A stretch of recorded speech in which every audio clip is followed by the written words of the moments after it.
Welcome to Beyond the Strikes, and I'm delighted to say we're joined by your new favourite fighter, Ricardo Ramos. Ricardo, how are you doing today?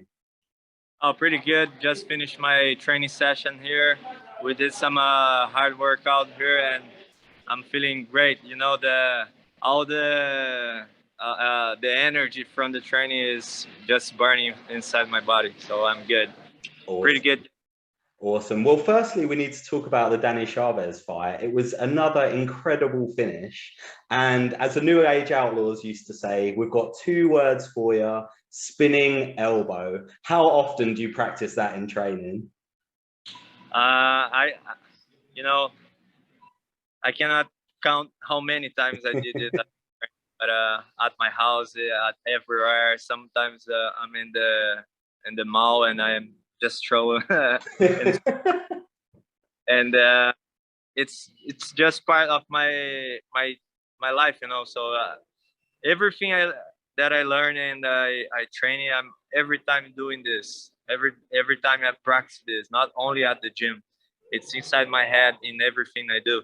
So you know, and also it's a habit. So when you start to repeat this 1,000 times every day, you start just to do this automatic, you know. So I probably did that a lot. I don't know how much. Yeah. It just becomes second nature, doesn't it? It's that kind of muscle memory. And Yeah. at the end of the fight, you held up your green mouth guard to the camera. What did it say on it? Because we couldn't quite make it out. Oh, this is my daughter name. My daughter's name. Her name is Isis. Isis.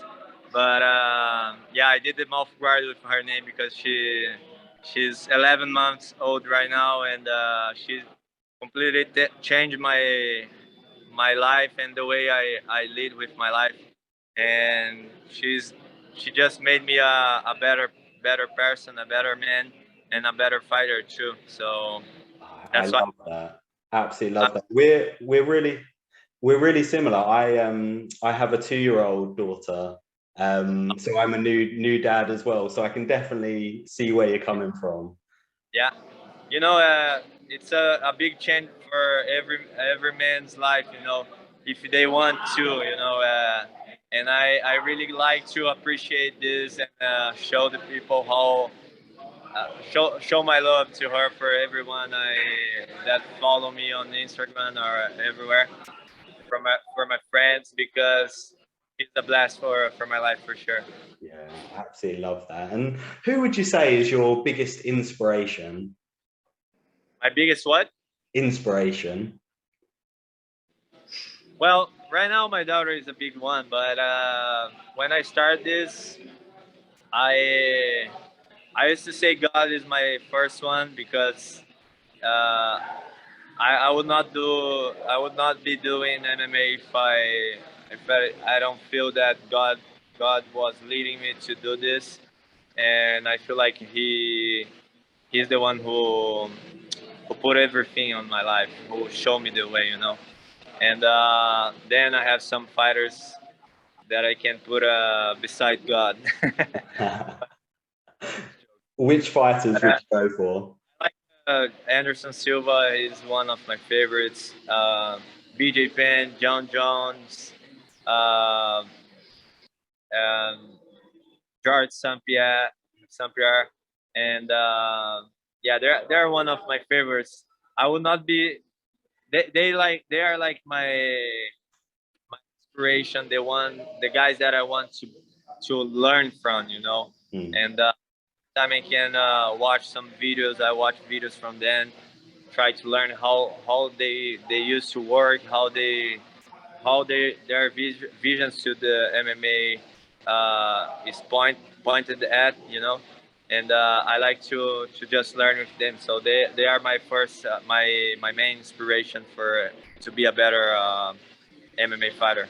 Yeah, some absolute legends there. And can you remember the first MMA fight you watched? That was probably Frank Mir versus Brock Lesnar, or yeah, and I watched some videos from yeah, that fight was the one that he submitted Brock Lesnar with a leg lock. So that was the first time I saw some both guys were like big guys, you know, they were very heavy guys, but Brock Lesnar was huge. So for me, watching Frank beating Brock Lesnar was definitely amazing, you know, for me. And I tried to understand like, oh, maybe this jujitsu shit probably is like something cool, you know.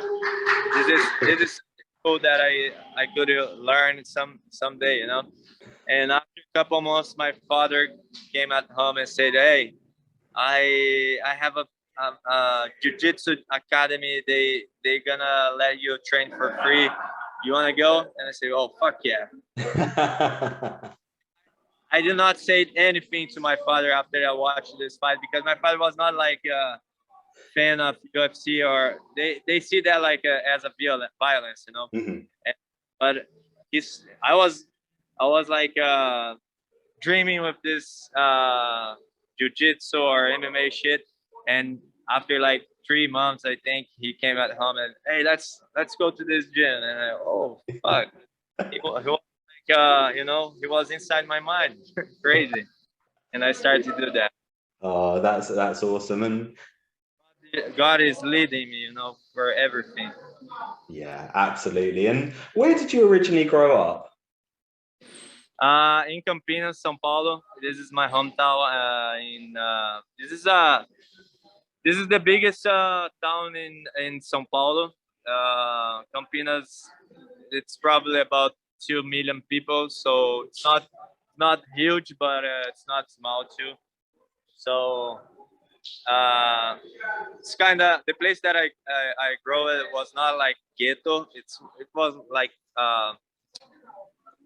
it was a little bit worse than ghetto. So we got rules in ghetto, and the place that I grew up was kind of close to the bars and the bus station, and you could see every kind of people you from everywhere in the in the country.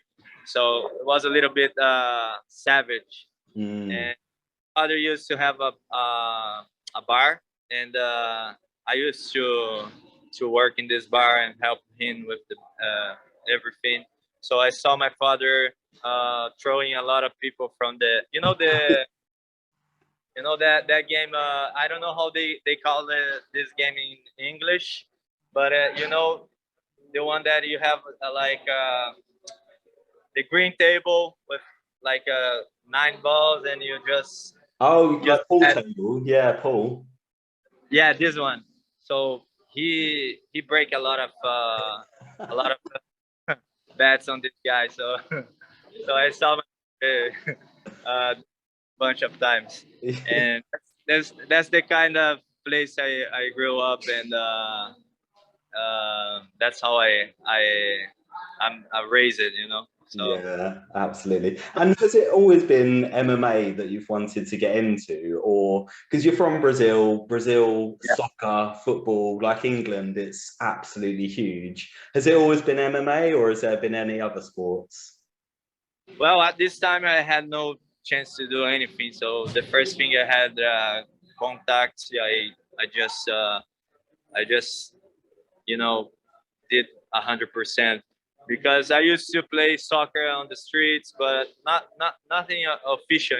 Mhm. Uh, no one could see me playing on the streets, or I had no money to start playing uh, on the soccer clubs, or schools.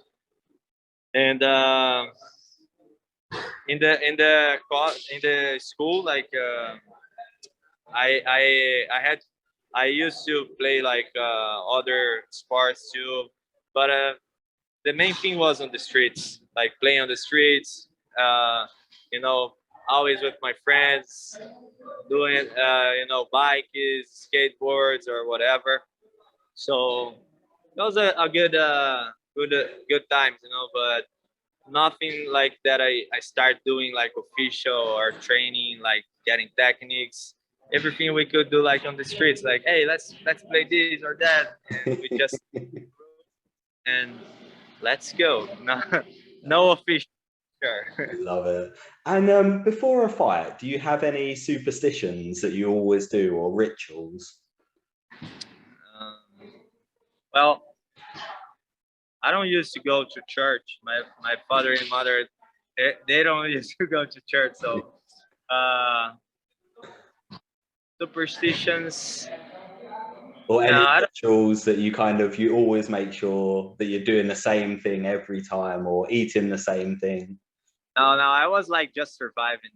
Me and my family was just surviving, trying to, you know, get better position or trying to, you know, just have something to eat in the next day or in the same day. And my father was always like working something to bring the food to home, you know. So and we did the same. Everything we could do to help our fathers, we were trying to do. You know, we started working very young, me and my brother. So we also had a we had responsibilities Mhm. too young, but in the same time we could appreciate the this time, you know, when we were young. Yeah, So and it gives you a strong work ethic, doesn't it? So that absolutely. because for me and my brothers, like that was fun to help my father work in the bar. Everything was fun for us. So we don't have the usual uh, grill up, but that was good for me anyway. That I learned a lot for sure. Love that. And away from MMA, what do you spend your time doing? Uh, Now I'm 100% with my daughter. Yeah. I also like to go every time. I like to go to the mountains or lake or whatever, just disconnect a little bit from the city. And also, I really love to do extreme sports. Like I love skateboard, like downhill slides, you know. So I used to do some downhill slides. After some accidents, I had to stop, but if, just slide a little bit, not too fast. I'm doing this, or just getting the bikes, going for a ride, and and sometimes I like to fish. I have a bunch of things that I like to do, but the main thing I love to do is learn something new. So this is what makes me happy every time I have a free time. I'm trying to learn something new. Love that. And so the featherweight division is absolutely stacked, and there's some great future fights to be made for you. When are we going to see you back in the cage? Man, anytime. Every time I'm asking my manager if they have something for me. I don't like to be that kind of guy that every day sends message and hey. But I believe in my team. I believe in the team paradigm that my managers are from, and I know they are preparing something big for me. And I hope this comes soon. You know, I would love to be on back on the cage in October in the same card as Charles Oliveira, and Mm. then January would be great for me too. So I'm just waiting for the UFC texting me and say, "Hey, you gotta fight." Just show me the guy, and I'm going. Do you have anyone in mind, or are you open to fight anyone? Well, I would like to fight Dan H. Yeah, I- Danny But Gay. Yeah. yeah, that would be a good fight. He's coming from some losses, and I'm coming from a big win, and would be a good fight for him to just recovery, or maybe I can do one more fight and then fight him. But yeah, I would like to fight him. He's a good name. He's a good guy. Yeah, and honestly, that would be an incredible fight for the fans. I think you're both two exciting fighters. That would be incredible. For sure. Yeah, I believe this is fight to make, and I believe I can beat him. I know I have the tools to beat him, and let's see. We'll see if UFC can make it happen. Yeah. And you've already had 20 pro fights now. You're just 26 years old. It's incredible.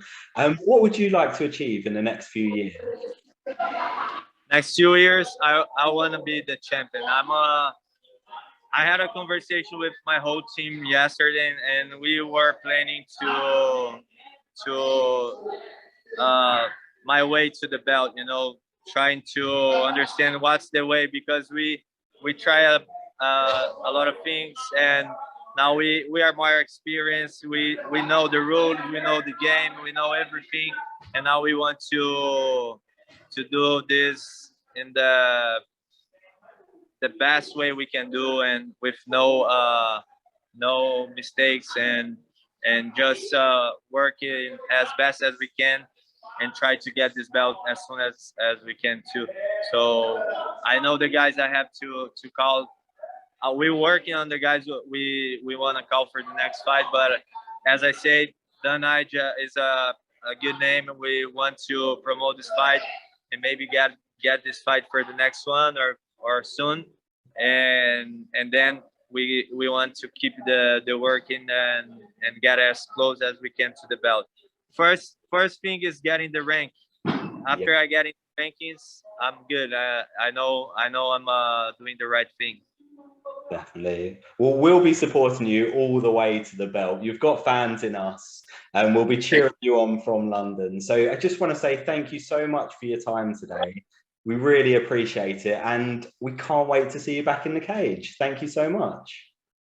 So much, and for my Brazilian friends that live in London, and all the people from London, thank you so much. I love you guys, and thanks for the support. Us.